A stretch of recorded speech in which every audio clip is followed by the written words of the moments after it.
Alright, guys, what's the story out there? Hope you're all well. Welcome along to another episode of 420 News. I'm your anchor, Martin Condon, and today's 420 News is brought to you by Martin's World. Guys, hope everybody's doing really good out there. I know I'm doing good. It's midweek. I'm not even going to talk about some of the other news, non-cannabis related, we have here in Ireland. I'm sure you're all well aware of what is going on there. So, not to bore you too much, just to give you a quick reminder that if you want to support the show, if you want to support the efforts for cannabis legalization in Ireland, you can subscribe to the Patreon at patreon.com/Martin's World, or you can also make a donation in Bitcoin through a button on martinsworld.ie. All of that money will be used to help establish a cannabis activist hub in Cork City. So, on with the show, guys, we go. So the first bit of the news today actually is going to be studies, and there's two studies I want to deal with, both of them coming out of America. Sadly, we don't have much studies of this kind going on in Ireland regarding cannabis. Very sad state of affairs, but yeah, so this study here, the first one I'm going to talk about, just get my show notes.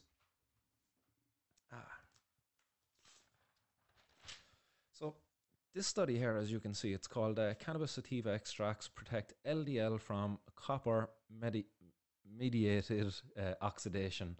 So LDL, if you don't know, it's a part of your cholesterol. It's kind of I wouldn't say a bad one, but a lot of people would kind of say it's the bad one. But what they've done here is they've shown that cannabis and the cannabis extracts are able to mediate the effects of oxidation on this compound. I know you'd wonder what does that actually mean, because look, I know first off, when I looked at that title, I didn't have a clue what the hell it meant as well. I took me about a half an hour to actually read into it to get some understanding of what it is that this study was actually getting to. So the study, the objective of the study was to characterize chemical profile and antioxidant properties of three varieties of cannabis in Uruguay. We've talked about Uruguay before. They've got access to legal cannabis over there because their government isn't ignorant. And this study was published on the 15th of October, so just 6 days ago, in the Journal of Cannabis Research.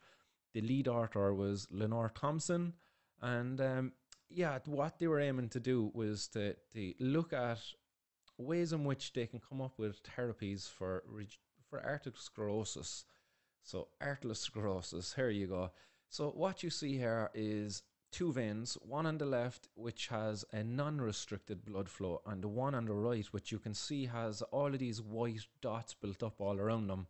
Well, those white dots are arteriosclerotic, jeez man, tongue twister, arteriosclerotic plaque, which is basically kind of fatty deposits that build up over time. And one of the ways in which these fatty deposits build up over time is because of the oxidation reaction that goes on with LDL. So that pathway kind of causes the fat plaques to start depositing on the artery walls, which causes a narrowing of the pathway. So what these guys have went and done is they carried out a study, and as I say, they used three different varieties of cannabis. So one variety of cannabis was known as strawberry, another one was known as Exodus cheese, and another one was known as magma. The first two varieties I mentioned were high THC varieties, and the magma variety was what you would know as hemp, which is a low THC variety. So they collected samples then at all different stages of growth. So there was 4 different stages of growth, to be specific. The first was 15 days before harvest. The second was 10 days before harvest. The third was on harvest day, and then the fourth sample, which was 30 days after harvest. So they actually took some nice photographs here of the plants. Some of them are a bit blurred out there now, I know. But what you kind of see is a change in the appearance of the trichome. And then what that appearance actually does in turn is it actually changes the chemical profile of the plant. So over time, you'll see a change in the chemical makeup of those plant samples. So the next little slide I'm going to show you from this study there is just showing you, just on the left you have SB, which is strawberry, and you have 1, 2, 3, and 4 underneath of that. Well, number 1 is referring to that sample that was taken 15 days before harvest, and number 4 is the sample 30 days after harvest, and the other two are the ones in between. And you can see on this graph, if you're looking at it, you're seeing an upward trend there. The first graph is looking at THCA, which is the THC acid, and the second form then is the decarboxylated form, which is the THC. So you can see there that the THC acid, that it's gradually increasing over time within that window that the samples were taken. But what you see on the other side with the THC is actually a major increase in that fourth sample. So that was the sample 30 days after harvest. So that sample would have been dried and cured essentially. And over that time, you actually see a major increase in the amount of THC that is present in the sample. And if you look over on the other graph, you're not seeing a reduction in the THC acid either. So that's just some interesting stuff that came out of there in their study as to the chemical profiles of some of the plants. But when they got down into the nitty-gritty then of the carrying out the research and some of the results that they got back, now they basically used extracts from the cannabis plants that we just talked about, and they also used isolated compounds that were bought in from a manufacturer, guys in Holland, actually, to be specific. They mentioned them in the study. And what they done is they compared the natural, like, full spectrum extracts from the plants against the isolated compounds. And it was quite interesting, the difference results that they got back out of it. Now, keep in mind, these are results from this study specifically, and they aren't like... this isn't something that has been replicated on a large basis, so that's addressed in the conclusion later on in the study. So just if you don't know a lot about studies, the results, they're specific to this study, and they can't really be extrapolated right across the board until this is replicated more and it strengthens the data. So we go on anyway. So what they found is that the endogenous antioxidant capacity increased twofold for the strawberry and the Exodus cheese varieties there when they were testing those out. And basically, antioxidant capacity is the ability for compounds to kind of absorb these free radical species that, again, as I said, it reduces the negative effects then of what would be, in this case, oxidation of the LDL compounds, which is the cholesterol in human blood. And so that was a positive thing. And then they showed then also with the magma that there was only a marginal effect. It was positive. There was certainly a positive effect, but it was only marginal when compared to the other. And they're showing that this is then a correlation between the THC and the THC acid concentration, in that the concentration was reflected into the antioxidant capacity then of the plants. Because I hope I'm not boring you too much out there with this. Like, I really like going through these studies, actually. It's a lot more interesting than news. Then, so what they also found then is that the most mature samples had the highest antioxidant capacity. And again, when you look at this graph there, that's by and large what they're relating this to is to the higher THC content in those samples. So in that number 4 sample there, what that was done 30 days after harvest, after the plant had been dried and cured, they were actually seeing an even higher antioxidant content there. So again, that coming down to the THC content. Then what they also found in this study is that the isolated compounds, when tested alone, they weren't anywhere as effective. They were slightly effective, but they weren't nearly as effective as the whole plant extracts. So that then they also then draw attention to certain limitations of this study, which is to do with the isolated compounds kind of part here, is that the full spectrum extracts that they used, they didn't characterize the entire profile of those extracts. They only looked at the THC, THC acid, the CBD, CBD acid, and 1 or 2 other little compounds there. They didn't look into other things like flavonoids, terpenes, which were also present. So they're kind of saying here that the isolated compounds, that they're not as effective on their own because of the absence of these other compounds. And a limitation of the study is that they haven't isolated them, they haven't identified these present other compounds. So they can't really make a clear kind of a statement as to the effect. But they are saying that this is certainly an indicator that would support the synergistic hypothesis that is there around the cannabis compounds all kind of working in a synergy, and when they're alone, they're not as effective. So the conclusion then of this study, just to wrap it up from the guys, that they say the findings support the beneficial effect of cannabis sativa extracts on the initial phase of arteriosclerosis.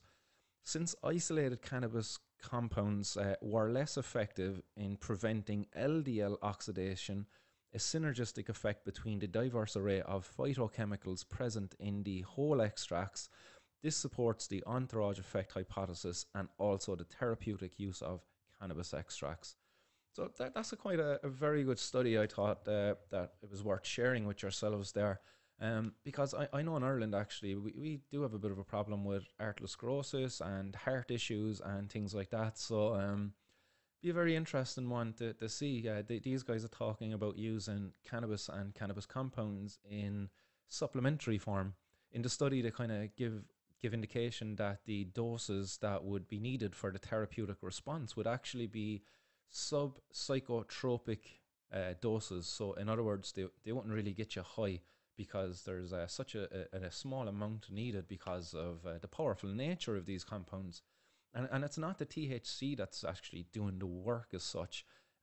It's actually kicking in your own body's mechanisms that are there to protect itself. You know, this homeostasis that we talked about there yesterday with Tony, who believes that the cannabis will help reduce the conditions that will come along with his kidney failure. So he thinks that by promoting homeostasis in his body, by using cannabis, he'll kick the can down the road a bit longer when it comes to some of the issues that will arise because of his kidney failure. 80 years of age, that man. If you haven't checked it out, interview with Philip Anthony Bevington there, just posted it yesterday. But yeah, we talked a little bit about this, about how cannabis just works with the body, for the body to find balance, to correct itself, you know. So very interesting stuff that this study then pops up today. And then in another study, guys, and it's something I've actually talked about before, I'm kind of treading back over this, but there has been new data emerged to support this as well. So this was back at the start of the lockdown, the earlier lockdown. Just at the earlier days of the podcast, actually, I was talking about the fact that researchers were after publishing a study that showed that CBD that also interacted with an ACE2 receptor, which was the receptor that the coronavirus was using to invade our cells in our body.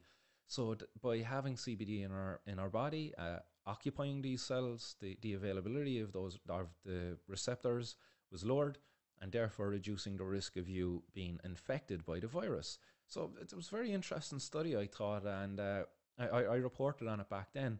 But now another study has come out in support of cannabis and coronavirus, you know, using it in therapeutic ways. So this study, it says, in a new study, scientists have shown that one of the non-psychoactive cannabinoids in cannabis, CBD, reduces lung damage induced by cytokine storms caused by COVID-19 through enabling an increase in levels of natural peptide. So in this study, what they were able to show is that CBD, when given to patients, it increased the presence of a peptide that was decreased in COVID patients.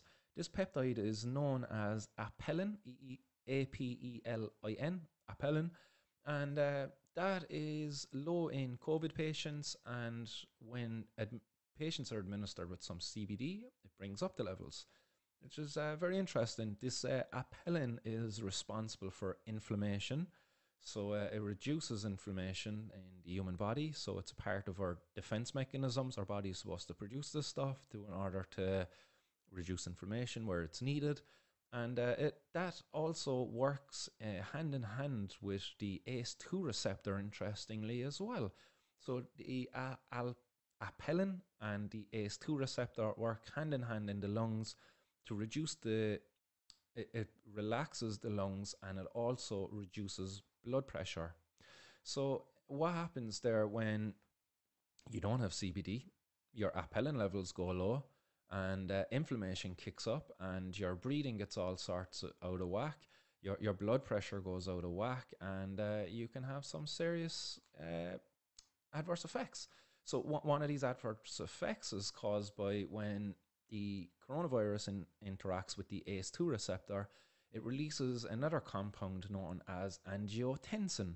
And this angiotensin causes a constriction of your veins, of your blood pathways and things like that. So it's not good. It's certainly not good for people who have underlying heart issues.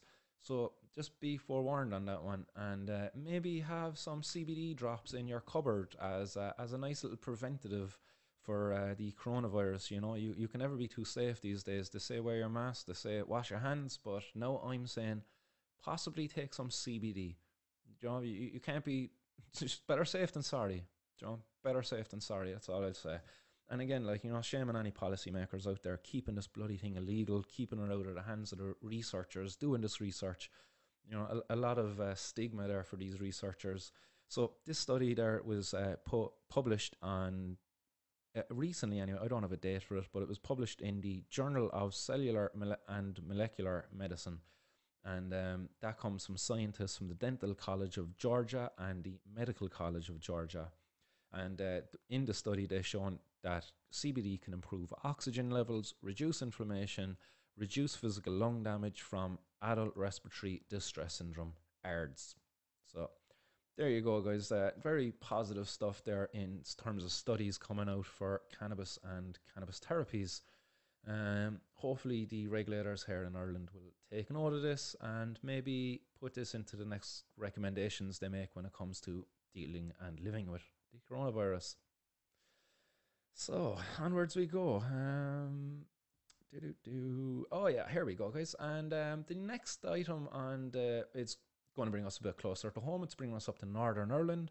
Another story I touched on before, which is the story of Billy Caldwell. So Billy Caldwell, pictured here, is a 15-year-old boy. I think he's 15 years old now, yeah. And he suffers with epilepsy. And his mother has battled for Billy to get access with medical cannabis for, over 2 years now, I'd say. And I reported on this there last month that they'd signed off and approved his medicine through the NHS, which is the first time the NHS has gone out and done this. And today he received his medicine. So this is very good news, great step forward. So congratulations there to Charlotte, and my support. I'm 100% support you. I think it's great what you're after achieving. Billy was the kind of the patient really responsible for the legalization of medical cannabis in England going back 2 years ago. But not the only patient, but definitely one of the patients responsible for it. And his treatment will be overseen by several physicians and is believed to be the first of its kind in the nation to include THC. Other children approved for medical cannabis use in the UK received CBD medicines. And this is a little statement there just put out by Charlotte. She says, "You can't imagine how relieved I am to have received this confirmation after all these years of campaigning. I'm incredibly grateful to the health authorities in Northern Ireland who have worked with Billy, treating clinicians and prescriber, his GP and paediatric neurology team at Great Ormond Street Hospital to develop and approve this plan." So, well done there. And I just, it's great. We should celebrate this, and I'd hate to just put any dampener in all on these celebrations, but we just have to remind people that, this is just one child out of so many in the UK who need access to this. One child, it's great. It honestly is. It is a celebration that he has got it. But let's not forget the many other patients and children out there suffering without it. One child I talked about on Monday's 420 News was Murray Gray. And Murray was, if you haven't seen the news, he was dropped by his consultant because his consultant was feeling stressed by Murray's case. Murray also suffers with a severe form of epilepsy known as Deuce syndrome. And sadly, he's consultant took it upon himself to drop him, and now he's left without a consultant, guy who would have been working with him for some time. So a major setback, you know. So while on one hand, it definitely is a celebration for Billy. It's a battle won, but let's not forget the war is not over. And if I can hold my emotions back a bit, I'll just read a little statement here from Karen Gray, who is Murray's mother. So she says, "This is excellent news for Billy Caldwell in Northern Ireland and long overdue." I agree with you there, Karen. What about Murray, she says, and the rest of the children though? Why is a shared care agreement between a GP and private neurologist allowed in England and Northern Ireland, but not Wales and Scotland? We are a part of the UK too. Murray has been seizure free for 16 months now, 19 months of paying for cannabis oil that now 3 other children access through the NHS. Oh, so I didn't realise that there. So 3 other children are actually accessing it through the NHS.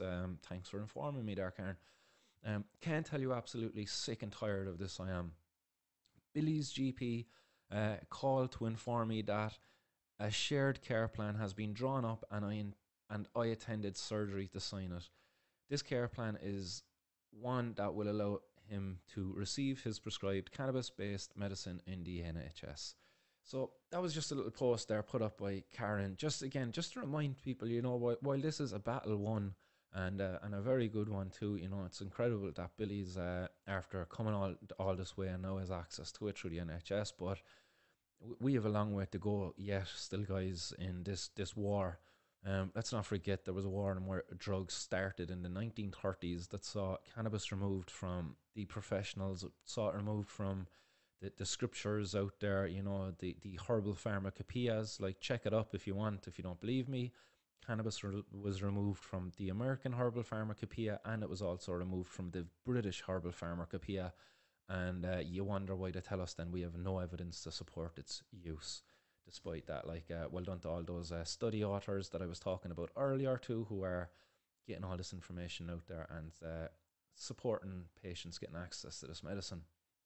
So onwards we go, guys, you know, you know, just before I go, I just want to send out support to Karen there, and I hope things are going positive for you. I hope you get the justice you deserve there soon, and that Murray gets access to his medicine in a safe and effective way. So the next piece up then, guys, is a 3-year suspended sentence for a man originally from the Caribbean. So a man by the name of Devin Walker, who is 35. So this is above in Dublin in Racool. So he was basically growing cannabis plants in some disused farmyard buildings, and the farmer didn't really cop on until he noticed his electricity bill had gone up a bit.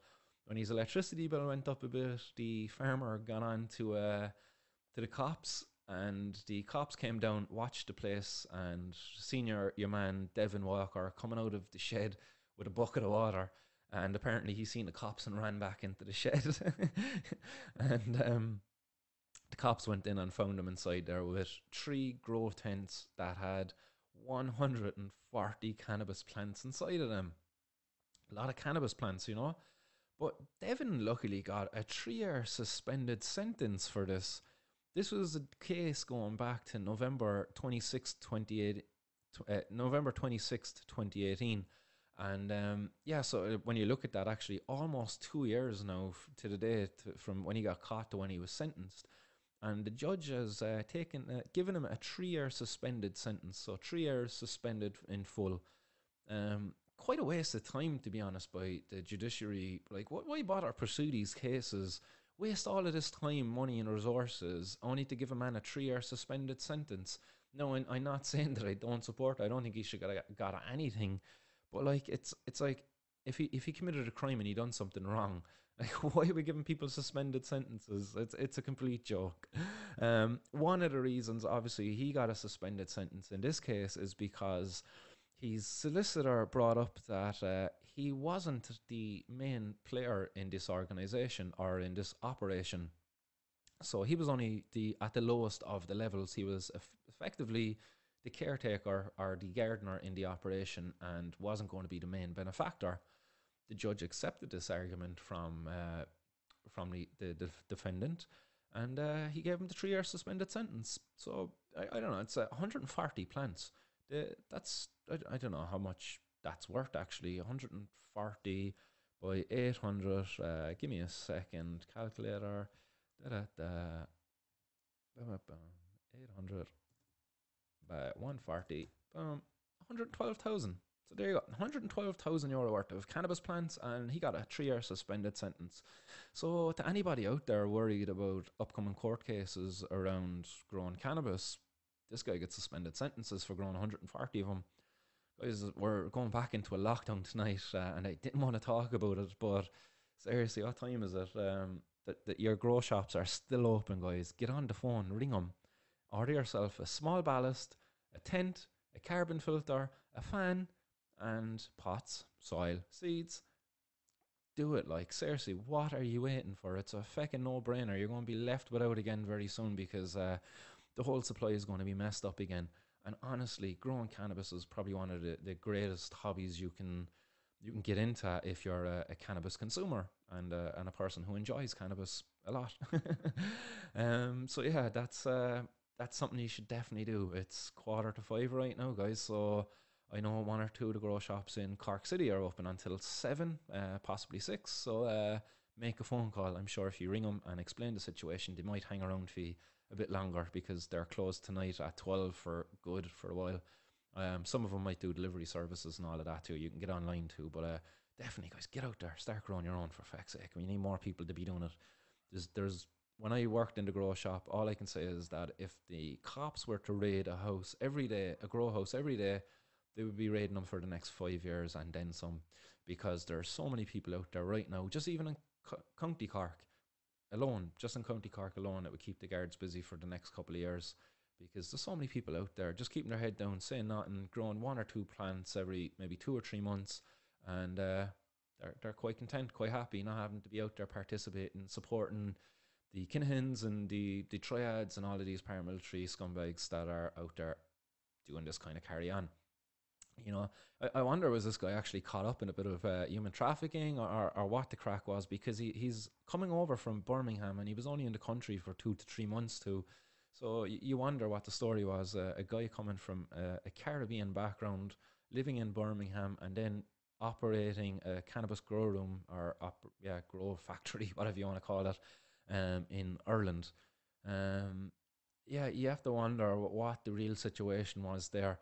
Like, was he getting paid a wage for his job? Was there something else going on there? You just don't know really what was going on under the surface.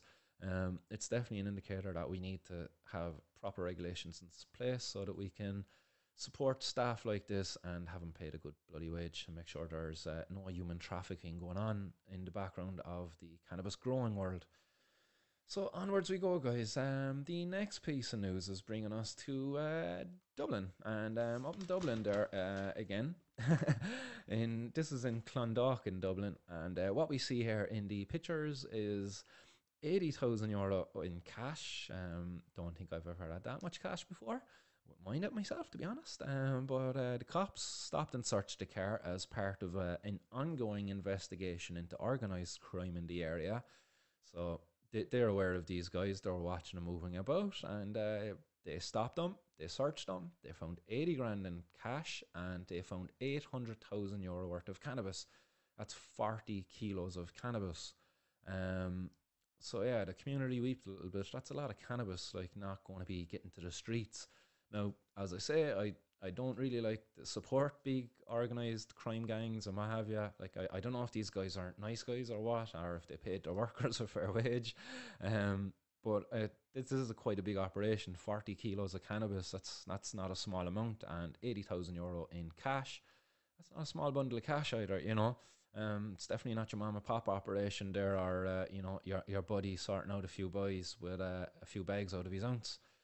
It's quite large operation that they have going on. But our Gardaí then again wasting more time, more human resources, and more taxpayers' money going out and fighting this. We're heading into a pandemic now. People are going to be crying out for cannabis. Alcohol has been deemed an essential service, and here we have our Gardaí gloating again about the fact that they're taking cannabis off the street. Like, people want cannabis. Like, there's nobody out there saying, "Oh God, take this cannabis away from me. It's ruining my life." Like, the only thing about cannabis that will ruin your life is the fact that the cops will ruin your life for you, or the fact that you might lose your job, or the social impacts of it. You know, that the fact that you have to hide this part of who you are because it might affect your job, it might affect how people think about you because of the stigma that's there. Um, so waste of time. Sooner it's legalized, the better. 800,000 euro worth of cannabis. Imagine if we slapped a 20% tax on that. 200,000 euro there for the exchequer. That's a nice sum of cash, isn't it? Rather than, you know, criminals making 800,000 euro tax free. It's a no brainer. Like, I just don't understand it. One man was arrested in this operation and he was 47. So, file being prepared for the DPP and drugs sent for analysis. More waste of fucking time and money. And onwards we go, guys. The final piece of news today is another cannabis seizure. I fucking hate talking about these things, but it's the only news in Ireland that we get really when it comes to the cannabis. So this seizure was Monday evening on Eyre Square above in Galway, and it involved, unfortunately, a man or a boy in his late teens. He was arrested, and this happened Monday evening, and he wasn't released until Tuesday morning. So they held this guy for the bones of 12 hours or more, and that's quite a distressing situation to be put through. And then, like, he's in his late teens. You just wonder what the story was there. 20 grand of cannabis. Okay, that's a kilo of cannabis there, 1 kilo, and most likely it was costing him, if he wasn't getting ripped off, let's say 8 grand. If he was getting a good deal, maybe 7 grand, and if he was getting ripped off, it cost him 10 grand, let's say. And it's just sad that the cops now are going to ruin this young fella's life. He potentially owes some criminal out there, as I say, 7 to 10 grand. That's quite a lot of money, and if it's the wrong type of criminal he owes this money to, there could be violence involved in collecting it. You often hear these stories of gangsters showing up at the doorstep of mum and dad's houses, kind of collecting debt money, drug money from their son, and often threatening violence in order to do so. It's sad, and it's sad to see then that this young fella, he's going to have possibly his future tarnished if he gets a criminal conviction for this. It doesn't say whether he has a past criminal convictions or anything like that at all. So I just can't help but feel bad for the young fella. You know, he probably, I was there, being very honest, I was there. When I was 18, 19, I was buying kilos of cannabis. And I'll never forget it, what made me stop, actually. And it was one evening on the way back, or one afternoon on the way back from collecting my cannabis. I was after going over, I was after collecting half of what you seen in that last photo. So it was a half a kilo of cannabis. And I was driving back across the city, coming in the South Lincoln towards the city. And there was a massive, massive checkpoint. Massive checkpoint. Like, I was in my car, and the cannabis was hidden under my bonnet outside of the car on the right. If you're looking at the car, it would have been on the passenger side, up by the tax and insurance desk. I pulled up next to the fucking checkpoint, and the guard standing there, honestly, he was no more than a foot away from my cannabis. I was terrified. I was hoping the heat from the engine wasn't throwing a smell up into his face or something. But I never forget that those moments at that checkpoint. Time virtually stood still. It just seemed like I was never getting out of there. And yeah, thankfully, like, he just done this, like, yeah, come on. And I was like, oh, thank God, the gods were on my side that day. I got through the checkpoint. And after that, I never went and got so much cannabis again afterwards. That was the end of it for me. I just couldn't do it anymore. Like, everything that went through my head at that point in time. Like, I was, as I say, I was getting a half a kilo of cannabis. The cops would have said it was worth 10,000 euro. To me, all it was worth was maybe a couple of €100, and mostly cannabis. That's all I was making off it. A lot of the time, it was I didn't have to pay for my own cannabis, and from time to time I might have had an extra 100 or 150 euro there at the end of the week. I wasn't some Pablo Escobar going on a holiday every week and fucking just making it rain everywhere I go, splashing cash. No, that wasn't me at all. Like I was sorting out a handful of friends. I'd say just maybe 10 or 20 or so friends that I would have had in the area. Like you call them friends, but they were just friends in need. They needed a bit of weed, and I had weed, and I fulfilled that need. And yeah, it was a mutual beneficial thing.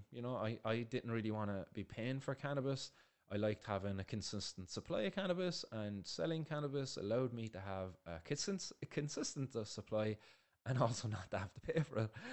But then the thoughts when I was at that checkpoint of how I actually would have paid for it had I got caught for it, it would have been with time out of my life, and it just wasn't worth it. The person that I was buying the cannabis off of was making most of the money. I would imagine, I don't know how much money he was making. All I know is how much I was giving him, and I know I wasn't making very much, if anything at all. As I say, a lot of the time I was just making cannabis. One time I even had a half bar. I had €1,000 worth of cannabis robbed out of my bloody car, and there was nothing I could do about it. I had to just sort that one out myself, and I did. But yeah, that guard put the shits up me anyway. That checkpoint put the shits up me, and I never went back getting those large amounts again. That's not to say I wasn't selling cannabis afterwards. I would get an ounce, and I would split it with my friends. But my friends would do the same thing. And anybody out there who smokes cannabis most likely does the same thing, or they're buying from somebody who's doing it for them. So it's just what goes on out there. You can't buy cannabis without somebody selling it to you, so somebody has to do it. And sadly, there's a lot of teenagers out there now doing it because our government are too ignorant to regulate it and take it out of the hands of the criminals and put it into a legal regulated market and study it, tax it, regulate it, all of those good things that we should be doing outside of the war on drugs. But no, sadly, we've ignorant, tick politicians who, they're just tick. I won't say anymore because I'll just get really, really angry. So guys, that is it for today and your 420 news. I hope you all enjoyed it. I know I enjoyed reporting to you as always. Most enjoyed going through those studies there this morning. Spent about 2 hours just reading into that arteriosclerosis and LDL oxidation. Jeez, you just go down the rabbit hole on these things. Like I was reading all sorts of papers non-associated with cannabis just to get an understanding of that oxidation, but that's just the nerd inside of me. But the comments then, guys, and who yeah, no surprise, who's at the top? Dave, what's the story, man? Like, well done, dude. Keep it up, man. I love seeing your name at the top. Keep it up. Another study showing how little we know about this amazing plant. Yeah, well said, Dave. And it's another study showing how much we've still to learn about this plant and as to the harms prohibition causes, because it's prohibition that has effectively hindered all of these studies. All of this information could have been out 10 or 20 years ago, if there wasn't so much stigma and taboo around cannabis. If you're a researcher and you're applying for a grant, as most researchers have to do, if you were trying to study a benefit into cannabis, most likely your grant would be refused. So this is why we don't have a lot of information out there supporting cannabis and for therapeutic uses. So also there in the comments we have Stephen. Stephen, how you doing, man? Hope you're well. Hola. Hope all is well over there, bud. And he says great stuff, this Charlotte, and an old thumbs up there. Well done, bud. Nice one for the comment.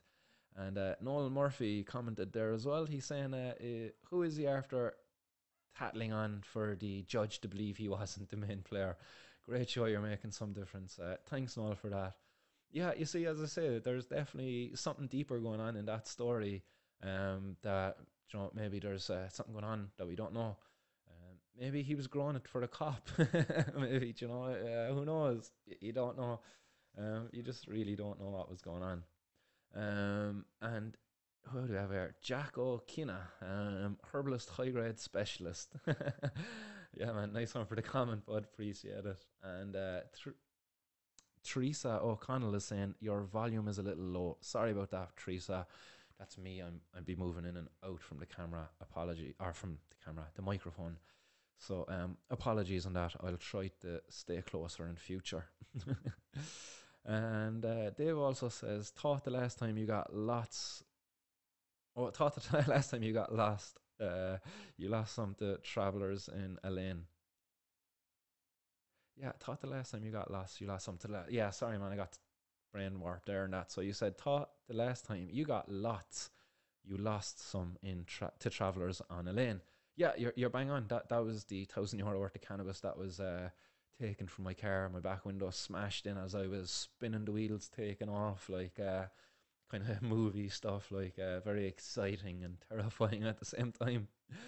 And Keith also says there to turn up the volume. So apologies there, guys, if my volume is low out there. I thought it was coming through okay. I moved the studio around yesterday. I had to do an interview from home, so apologies. I'll get the soundboard correct next time. So that's it all for today, guys. Thanks very much for your input, and to the guys out there giving me help, let me know that the volume is low. I really appreciate that input because yeah, I'd be lost without you guys. I wouldn't know where I'm hitting these mistakes. So guys, as always, keep her lit and stay blazed. Peace.